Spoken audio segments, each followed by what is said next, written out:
आज हम जानने वाले हैं इस संसार की सबसे पहली प्रेम कहानी के बारे में, जिसमें न कोई शर्त थी, न कोई बंधन, बस एक दृढ़ता थी, एक श्रद्धा थी। इस कहानी में रंग भी है और दुख का संग भी। यह है शिव और सती की अमर प्रेम कहानी, जिसमें प्रेम है, त्याग है और अंत में एक नई शुरुआत है। तो आइए जानते हैं इस महान प्रेम कथा को, सती कथा को। सती!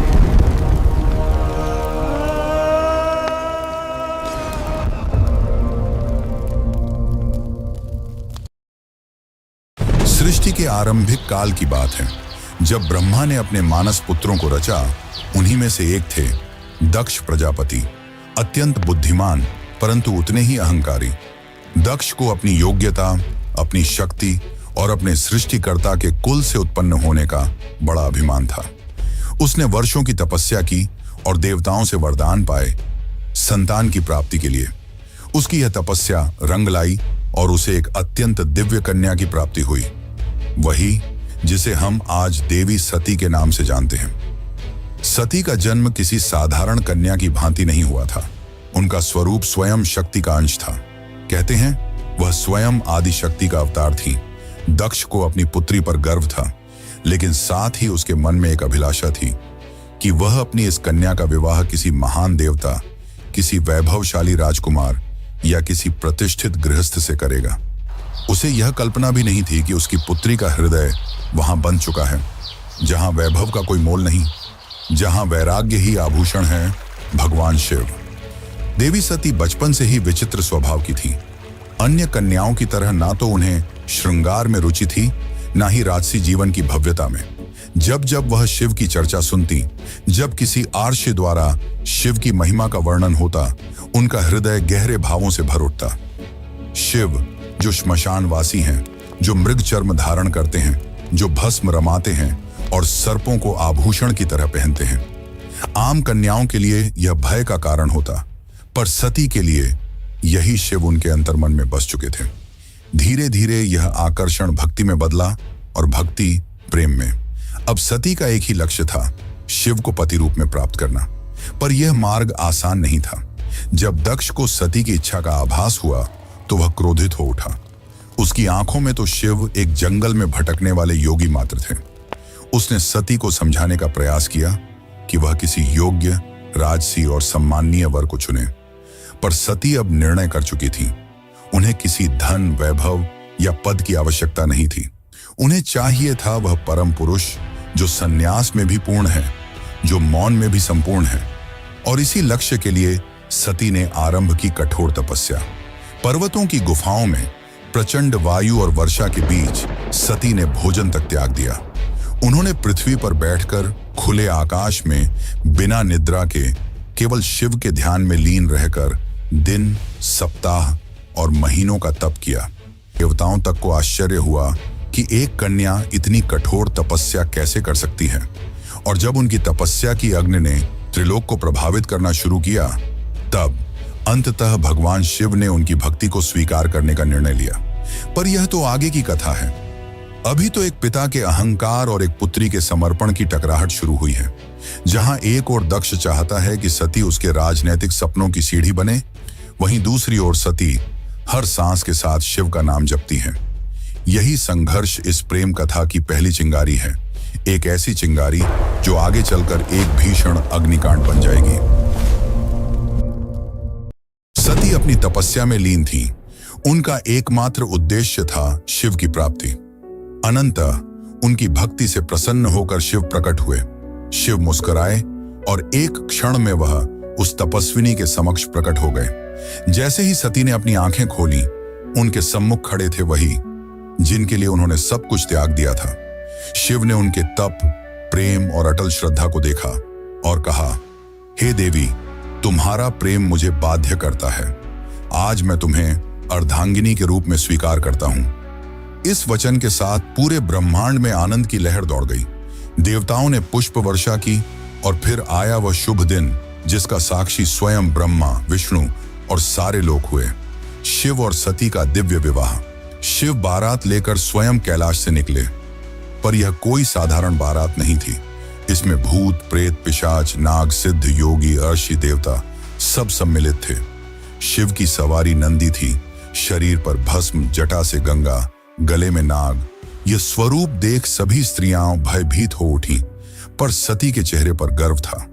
उन्हें अपने शिव पर गर्व था। वैभव नहीं, सत्य का स्वरूप थे वह। विवाह का आयोजन राजसी नहीं था, पर दिव्यता से भरा हुआ था। स्वयं ब्रह्मा ने मंत्रोच्चारण किया, विष्णु ने कन्यादान किया और समस्त लोगों ने इस मिलन का स्वागत किया। यह केवल दो आत्माओं का नहीं, सृष्टि के दो मूल तत्वों शिव और शक्ति का मिलन था।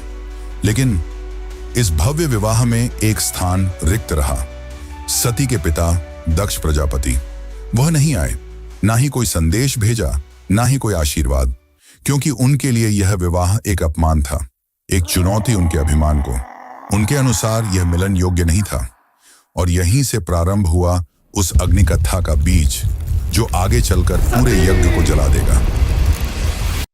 समय धीरे धीरे बीतता है। कैलाश पर्वत पर प्रकृति की गोद में शिव और सती अपना वैवाहिक जीवन शांतिपूर्वक और आनंद से व्यतीत कर रहे हैं। कैलाश की गुफाएं, मंदाकिनी की कलकल धारा और बर्फीली हवाएं सब साक्षी थीं उस दिव्य प्रेम की, जो समय और शब्दों से परे था। लेकिन इसी बीच एक और स्थान पर कुछ और ही चल रहा था, राजा दक्ष के मन में। सती के शिव से विवाह को वह अभी तक स्वीकार नहीं कर पाया था। हर बार जब कोई शिव की महिमा का गुणगान करता, दक्ष की भौहें तन जाती। उसे लगता कि शिव ने उसकी पुत्री को अपनी योग्यता से नहीं, किसी छल से प्राप्त किया है। वह अपनी सत्ता, अपना रुतबा, अपनी श्रेष्ठता सिद्ध करना चाहता था, और उसी घमंड ने उसे एक विशाल यज्ञ के आयोजन की प्रेरणा दी। दक्ष ने यज्ञ का आयोजन बड़ी धूमधाम से किया।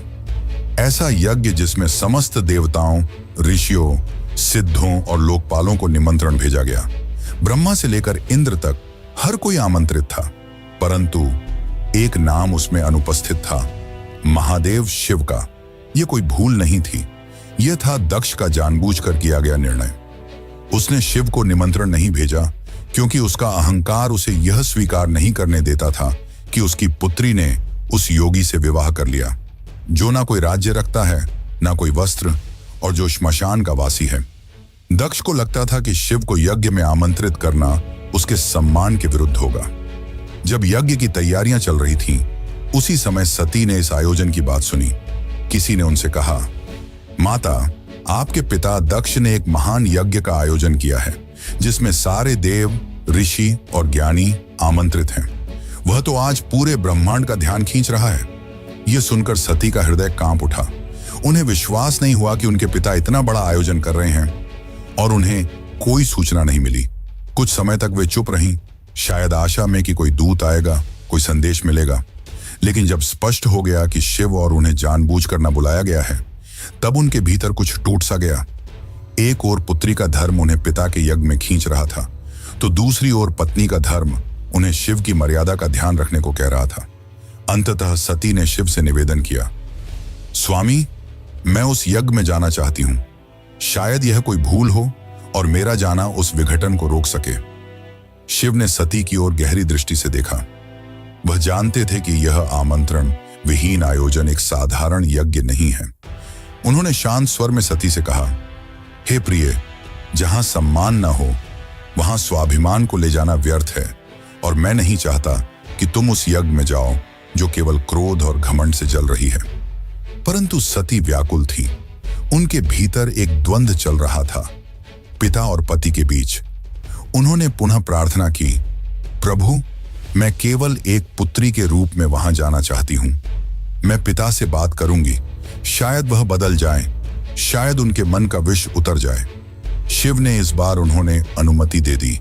सती ने कैलाश से विदा ली, अकेले, बिना किसी दूत या सम्मान के।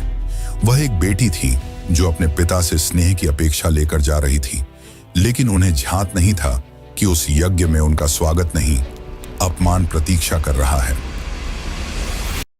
सती जब यज्ञ स्थल पर पहुंची तो उनके मन में उम्मीद थी कि पिता के नेत्रों में बेटी को देखकर कोमलता जगेगी, उनके मुख से स्वागत के शब्द निकलेंगे। लेकिन जब उन्होंने यज्ञ स्थल में प्रवेश किया तो सन्नाटा पसर गया।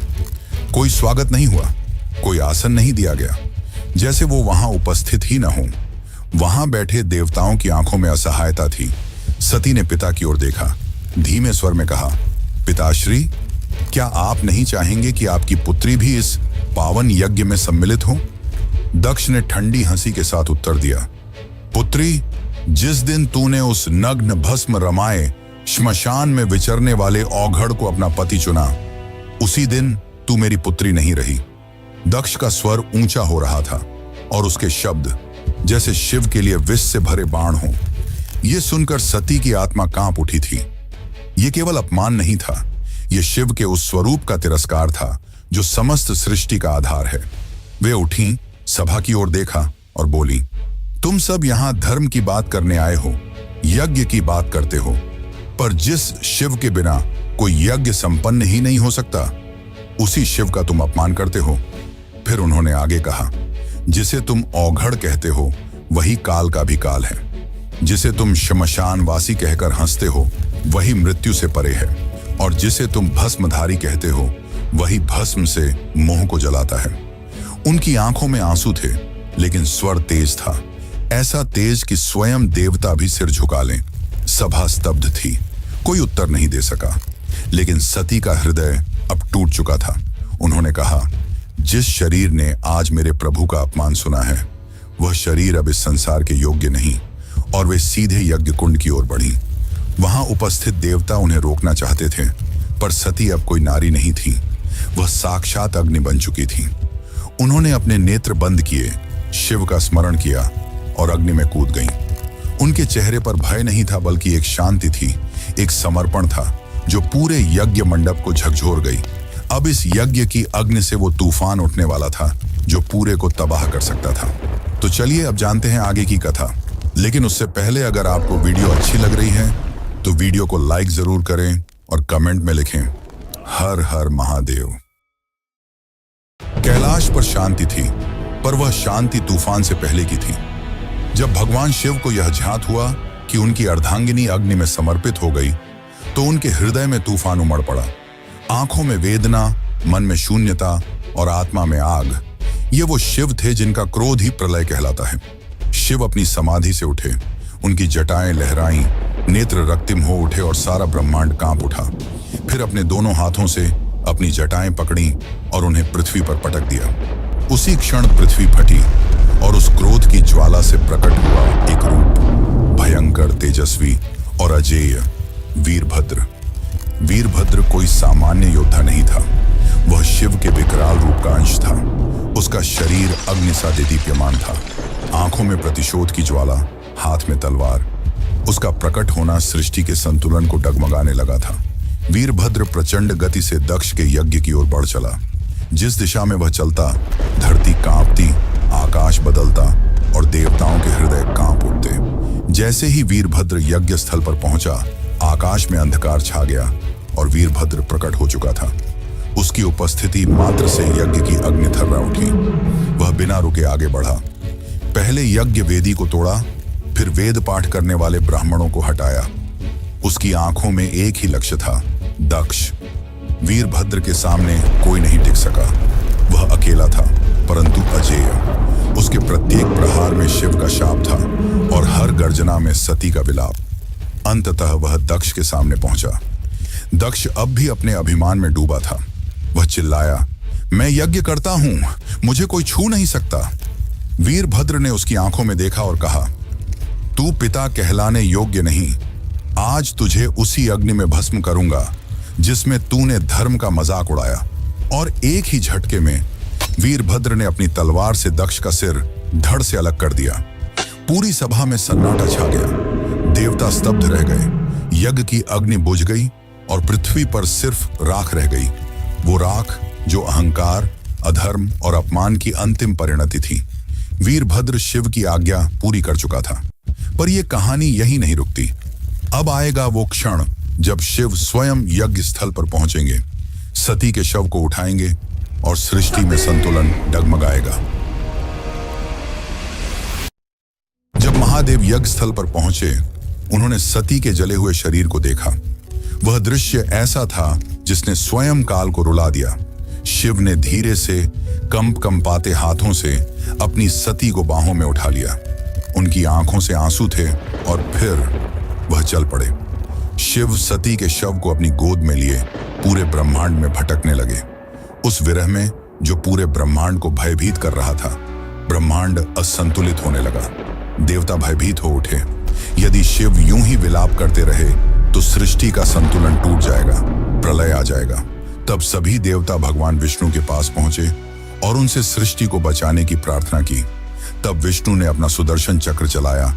जैसे ही सुदर्शन चक्र चला, उसने सती के शरीर को टुकड़ों में विभाजित कर दिया। शिव कुछ क्षणों के लिए रुके पर प्रतिरोध नहीं किया। यह सृष्टि के लिए आवश्यक था। जहां जहां सती के अंग गिरे वहां दिव्य ऊर्जा फैल गई। पृथ्वी के वे स्थान शक्ति से भर उठे और वहीं बने शक्तिपीठ। ये कोई सामान्य स्थल नहीं थे। ये उस अमर प्रेम की गवाही थे जो शिव और सती के बीच था। ये थे वे स्थान जहां स्त्री, शक्ति, प्रेम, बलिदान और भक्ति सब कुछ एक साथ साकार हुए। कुछ स्थानों पर सती की आंखें गिरीं, कहीं उनका हृदय, कहीं उनके केश, तो कहीं उनके चरण, और हर स्थान एक केंद्र बन गया मां शक्ति का, जो हर रूप में पूजनीय हुई।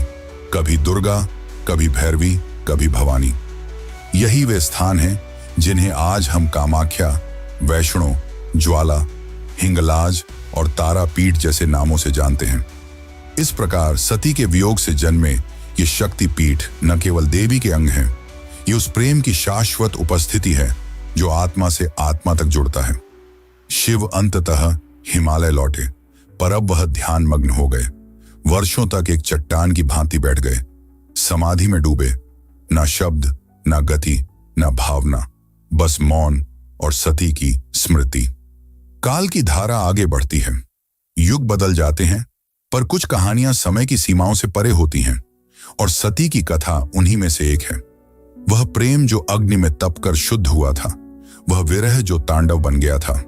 उस अधूरी यात्रा को अब पूर्ण होना था, पर यह कहानी यहां समाप्त नहीं होती। प्रेम का सफर यहीं पर रुकने वाला नहीं था। जहां अग्नि ने प्रेम का रंग दिखाया था, वहीं से एक नई दास्तान का पैगाम आने वाला था। सती के बलिदान से जो प्रेम जला था, वही आग पार्वती के रूप में फिर फलने वाला था। यह अंत नहीं, यह शुरुआत है। शुरुआत है एक अमर, अनसुनी और अनोखी प्रेम कहानी की। यह शुरुआत है शिव और पार्वती की। यह शुरुआत है एक नए युग की।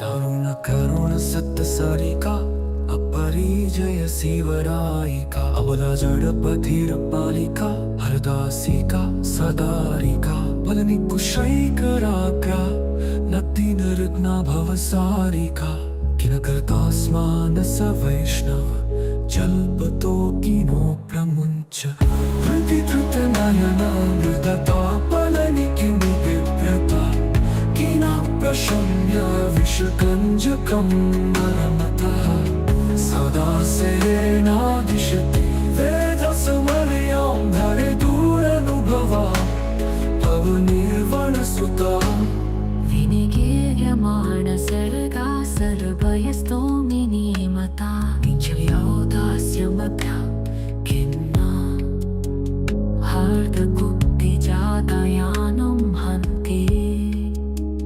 त्रच्छ्रुतिबद्धप्रजल्पं क्रुद्धा धरे दुरनुभवा भवनिर्वणसुता हृदि धृतनयनमृदता प्रबलनि किं बिभ्रतः किन प्रशम्य विषकञ्जकं नर्मतः सदा सेनादिशति वेदसमर्यां धरे दुरनुभवा भवनिर्वणसुता